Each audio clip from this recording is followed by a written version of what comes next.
Hey everyone, this is the September update on my innovative marine 14-gallon Atoll tank.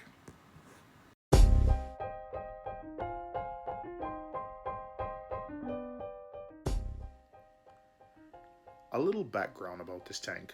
I set it up on the 1st of January at exactly midnight as part of the 2018 Nano Challenge tank. But this tank kind of never really got going. It was in my bedroom, and I think, because of maybe my wife doing her hair, me spraying cologne, she spraying perfume, this tank just had a constant haze of different types of algae that I just couldn't identify, couldn't get rid of. I had to scrub the rocks every week or 10 days.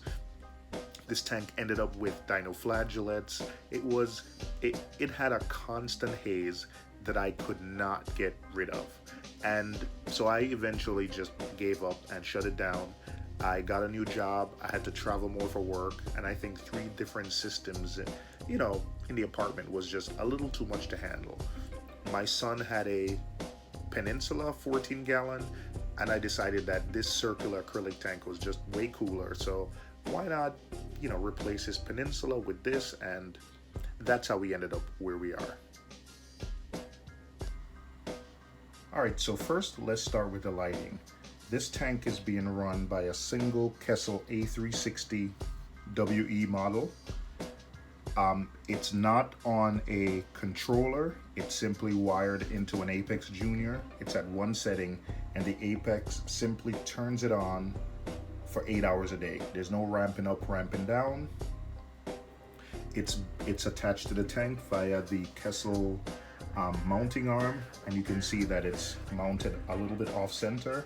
There wasn't enough room or space in the back to mount it right in the back and have a proper refugium. So it's mounted a little off center, but I still think it looks good. Hanging onto the mounting arm here is a little 6-inch fan, which is what I use to keep the tank cool in the summer. It turns on and keeps the temperature at about 79-80 degrees. Filtration wise, the skimmer on this tank is a Reef Glass Nano skimmer, and you can see here it's skimming. It's not skimming consistently because this tank has no fish in it currently. They just keep jumping out, and I don't think I'm gonna put another fish in the tank until I've kind of figured out what I'm gonna put top wise. I've been asking a couple of people like what to do with a screen top, and I don't want to pay a couple $100s for a screen top, for one of those fancy screen tops. So I'm trying to find something DIY, and until I can kind of figure out something to stop the fish from jumping out, I'm not gonna put any other fish in it. So the skimmer is a Reef Glass Nano skimmer. I made a skimmer locker out of a Voss bottle, very fancy. This is probably a long time I haven't emptied it, and it doesn't stink because it's sealed and it goes in there. It doesn't stink. This is in my kid's bedroom, so it's probably about time I cleaned that. That skimmer gets maintenance about every 2 months. I probably change the air stone and then also clean the skimmer, but I absolutely love it and it works fine. This is an aqua mesh, a piece of aqua mesh that I cut and just cut out some holes and some other areas that fits right over the Kessel mounting arm. This is to stop weird algae from growing in, the back of the tank. Not necessarily the refugium, but maybe the return pump area. Let me take that off. So the first chamber, overflow chamber, this is a in-tank media basket, and I love this. I hope the ATO probably kick on, but this is a 3-chamber. The first chamber is filter floss, second chamber carbon, and I love this. It's well built, it's acrylic, and I think this is my 3rd of these media baskets, and I love it. I absolutely recommend it. I love this company.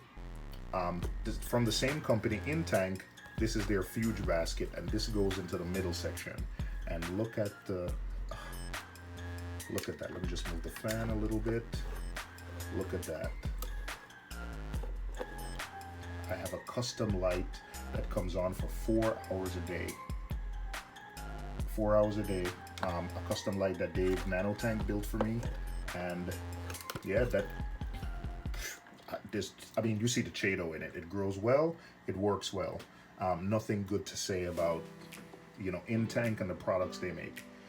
The return pump is really a little cheap Chinese return pump. The original return pump that came with this was loud, and then, you know, when my tank evaporated, it went, you know, it burned up and died. So I'm using like a cheap Chinese pump, but I need to get a replacement pump, you know, something more reliable that pushes more water. You can see that that's not pushing a lot of water compared to what the old return pump used to do. So I need to find something, you know, something more permanent that works.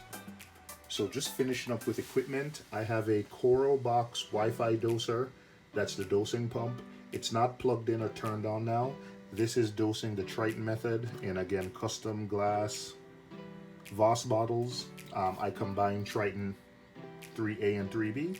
That's why you see, you know, 3 bottles here and not 4.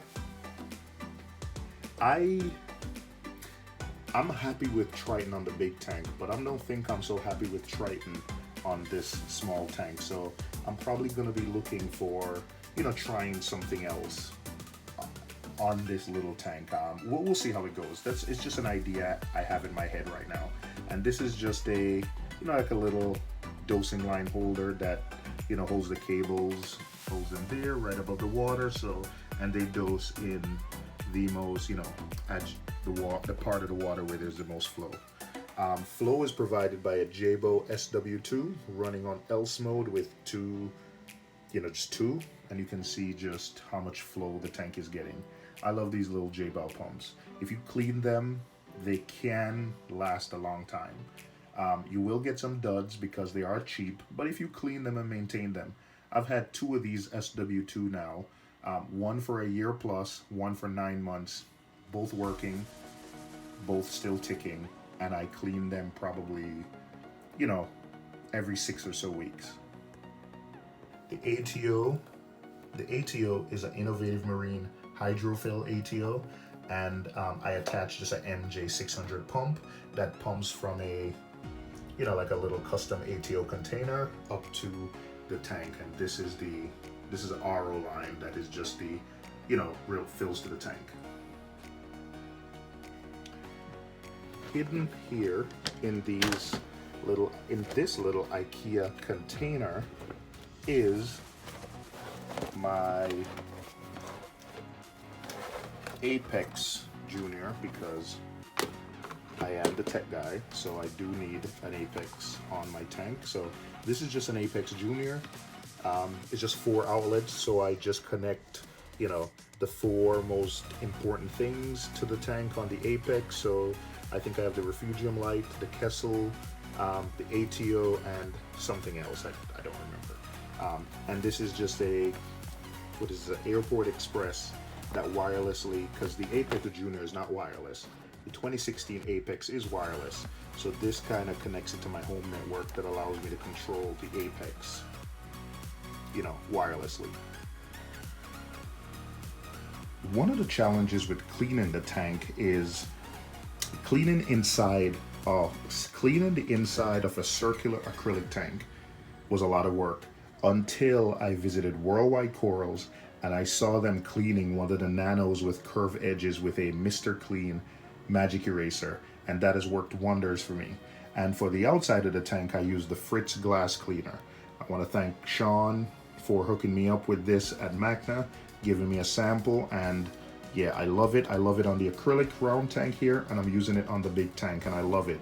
I can just spray it on and then wipe it off, while, you know, before when I was using glass cleaner, you had to be really, really careful with it around your tank. And this contains no ammonia and is aquarium safe. We've come to the end of the video. I'll leave you guys with a few shots of the tank. If you have any questions, please ask them in the comment below, and please give this video a thumbs up if you liked it. Subscribe to the channel if you haven't already. All right, thanks, and I'll see you guys on the next one.